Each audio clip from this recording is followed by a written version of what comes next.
Welcome back, my DIY nomads. We are back again. There's lots of sawdust on the lens, get rid of that. Welcome back for another episode. We are going to be cracking on. Jello's fixing the next bit of partition wall for the toilet.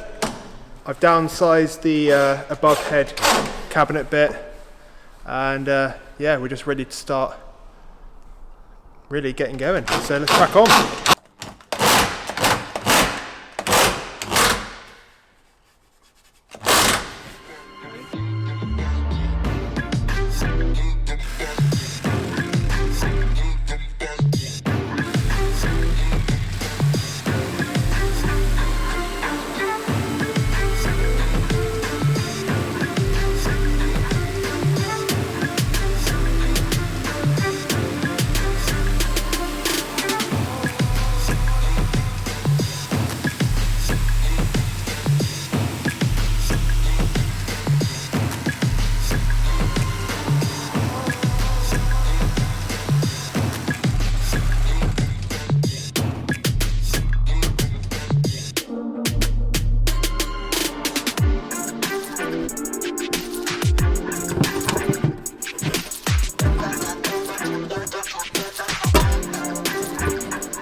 So everyone, this is where we're at the moment. Sink and cooker are in. We've obviously done the framework for the shower and toilet. The bed is floating, and we've got the overhead storage done. So we've also chopped up these bits that will be the boxes for around the wheel arches. So all we're going to do now is pack up and head back because I need to edit a video for you guys. Yeah, there's a lot to get done. But what a dramatic change from an empty van into having all of this framework really well made, solidly built. It's been a fantastic, very, very productive day. There's still a huge amount to do, like we need to get an inline water filter, I need to do the whole shower, I need to build the box, and the electrics box for down behind the passenger seat. There's so much to get done. So yeah, we're gonna take this today as a win. We've got a lot of the structure in. I need to get back. We need to order in some parts for next week to arrive because I've only got up until next Friday before I've got to go, and then our friends are borrowing the van. Welcome back, everyone. We are back in the unit. It's Sunday, and Jello has now left us, which is sad, but we've got many things to get on with. So, looking to fit the electricals in the van today. I'm just going to try and design the enclosure. I'm thinking that I'm going to give this a bit of space from the battery here to let air run through. The fan is at the back here. I'm going to have to mount it on the side. I wanted to mount it on the, I wanted to have a lid that lifted up like this, but I feel like if I keep lifting it and opening it, the cables are going to weaken over time, so I don't want to do that. So I'm going to mount it to this wall here. Battery's going to go there. I'm going to put an enclosure around, and then this will turn into a seat.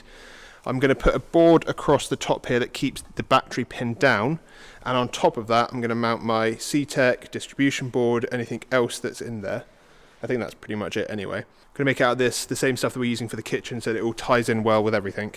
So let's get cracking. I've also got an assistant today, friend Jules.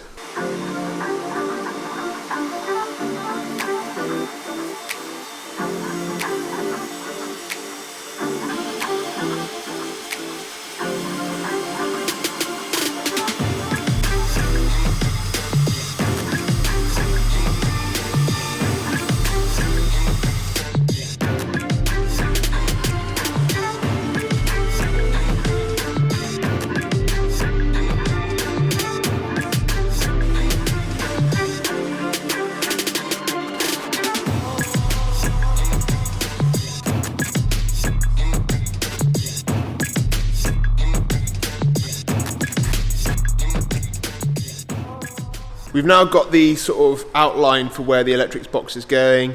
I didn't make it incredibly beautifully, I just made it functional and strong. I'll cover up all those heads of screws with those like white plastic caps. Jules has been a legend, he's cut up all the plywood that I need for different drawers and bits of furniture. He's had to head off now, so I'm alone in the shop. I am now going to put my water tank in place and try and lay out all the pipe work. I have got myself some of this solid plastic piping, and I've got a bunch of speed fit parts. It'll be very interesting to sort of test them out and see how reliable they are, whether they're any good or not. But yeah, so this means that I'll have like a proper pipe work system that I'll mount to the wall with 15mm pipe clamps. So let's get started. So my plan is to put my water tank here. Hey my DIY nomads, it is Hugh from the future. Just to let you know that the water tank will not be going there. I'm looking into options. I'm going to give you guys a full rundown. I'll probably do a little video on its own of my whole plumbing setup. I've done a lot of research. I hope I've nailed it. I hope I got it right.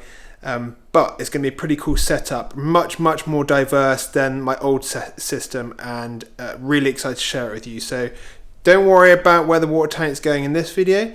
Enjoy me trying to put together some speed fit piping, and I'm really excited to show you my new plumbing setup.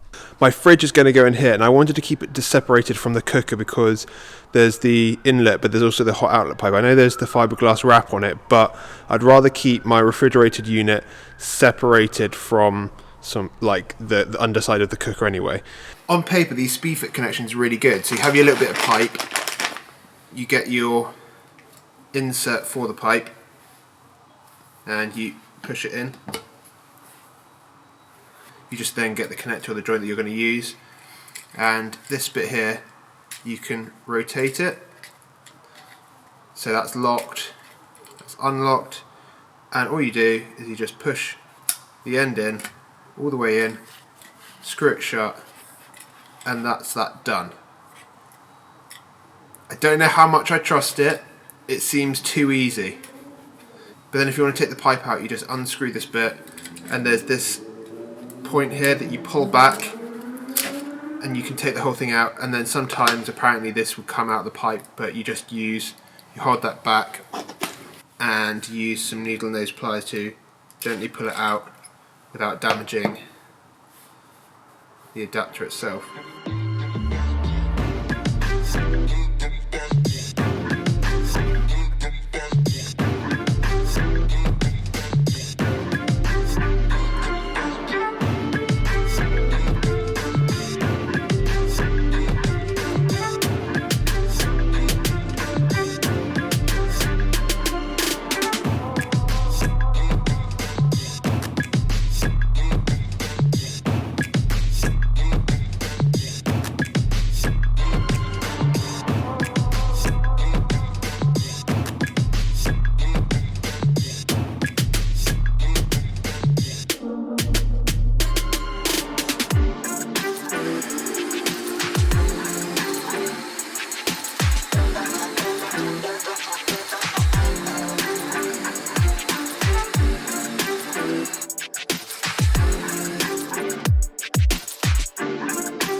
So my camera just basically ran out of battery and space at this point, and I was worried about not reaching the deadline for getting it ready for Josie and Jules. So what I did was I cracked on, I smashed through the rest of the conversion. We're back now about a week later, after I'd been away and they'd borrowed the camper, and I'm just going to show you what the pipework in the kitchen is like now. I'm actually going to end up completely changing the kitchen, but I made it like this just so that it was functioning and working. So as of right now, this is our kitchen.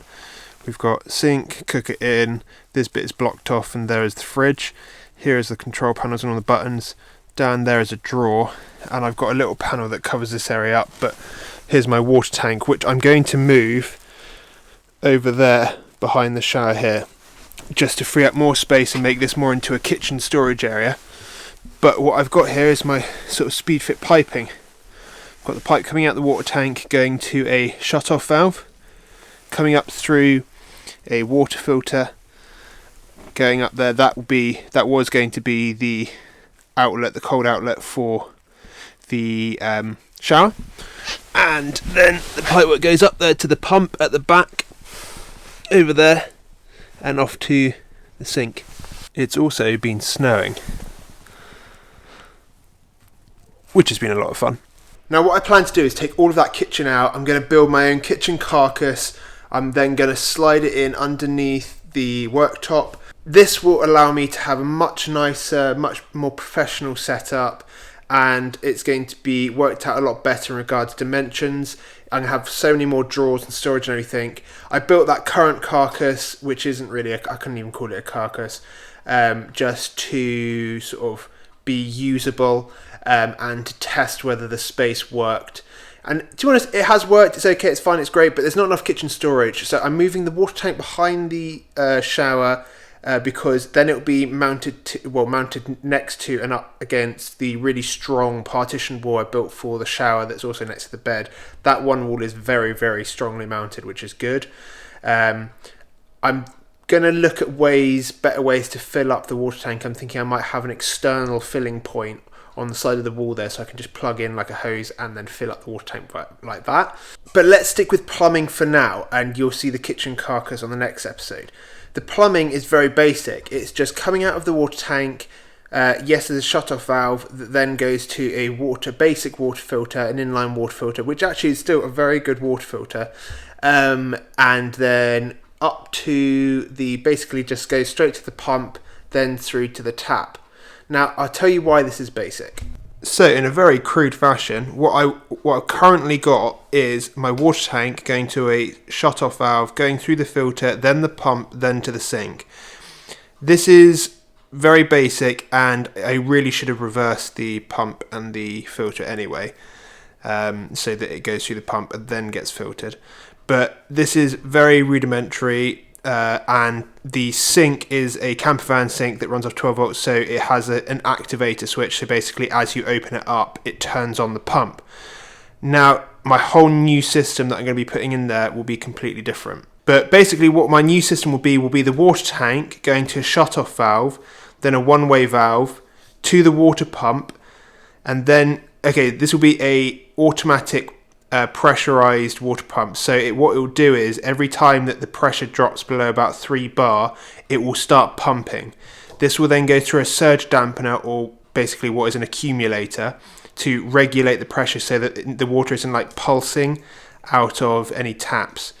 Then it will go through my filter to another one-way valve, and then off to the tap and shower, which was basically similar to this diagram here. So water tank to all of those parts that I'll have mounted to a board, then it will come out the other end, a T-junction where it will go off towards the tap, or it will come down here and another T-junction where it will split, and we'll get the cold water supply for the shower, and then the hot water supply that will go through the water heater, then come out to a mixed tap, and then out of the shower head.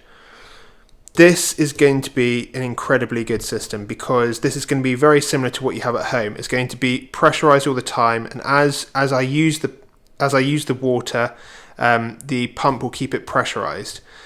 This means that I can just use standard household appliances like taps and shower heads and everything like that. I don't need like the one that I already have, which has got basically 2 wires in it and a micro switch, and activates the pump as you open up the water supply. Now yes, the old system did work fine. It was literally water tank to pump to sink. Now that is a very basic setup. It's cheap, it works, it's fine, but you need to make sure you put drinking water into the tank, and you need to make sure that tank is clean all the time. You also need to make sure that the water you put in is clean and doesn't get stagnant by sitting there for too long. This is where the issues come in. And also, I don't really like the whole 12 volt activated water pump either. it will also throw up a lot of issues for me in regards when I want to try and fit a shower in there as well. So the automatic pressure pump was needed. I then wanted to get the surge damper, which is basically like an accumulator. So it has like a diaphragm in it, so as the water pumps in, it keeps the pressure at the same level all the way through. It means you don't get that pulsing through the taps. It also apparently improves the life of your pump and quietens down the system. I don't know if I can validate that yet, but we'll see. Also, the water filter is going to be a big change. That's going to be huge, because that means that I can not have to clean out the tank so regularly, and it will also help filter out a lot of the bad stuff out of water, and also the smells and tastes, etc. The system itself is also going to be a lot safer. I didn't have any shut-off valves before, or one-way valves, etc., yada yada yada. So this system is going to be much more, I say complex, it's not too complex, but it will be much more functional. My next step is to try and find, I have got a water heater I want to get, but it's quite expensive. So I'm either going to wait and try and save up some money, or I'm going to try and find out another way to go about it. But all the other ways sort of involve gas, and I really don't want to have to put gas back in the van, because there's another bit of space that I'll lose for a gas tank. I think I'm gonna have to wait and save up for the 12-volt water heater that I found. But it should be really exciting. I'm really excited for the future of the plumbing setup. I'm just really excited for the future of the van. It's going to be a really cool setup, and I'm going to mount all of those new parts, the pump, the valves, the accumulator, the water filter, all on one board, and I'll show you guys the whole setup. So basically then I'll have my ins and out pipes for all the appliances, which would be really exciting. It'd be really cool to visually see it. Plus it's going to be very exciting to see what having a shower in the van is like. If anything, I'm just excited just to have we've got a little portaloo coming, like a portable toilet coming. I'm just excited to have a little toilet in there, because in the middle of the night when it's cold outside and you need a wee, or you've parked up somewhere where there's no toilets about, like when me and Dave were in Manchester and we parked up in a car park for a night.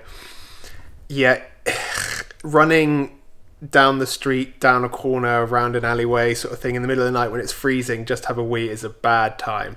So just being able to have a wee is going to be fantastic on the van. That is everything for today, my DIY nomads. So thank you so much for watching, and I'll catch all of you guys next week.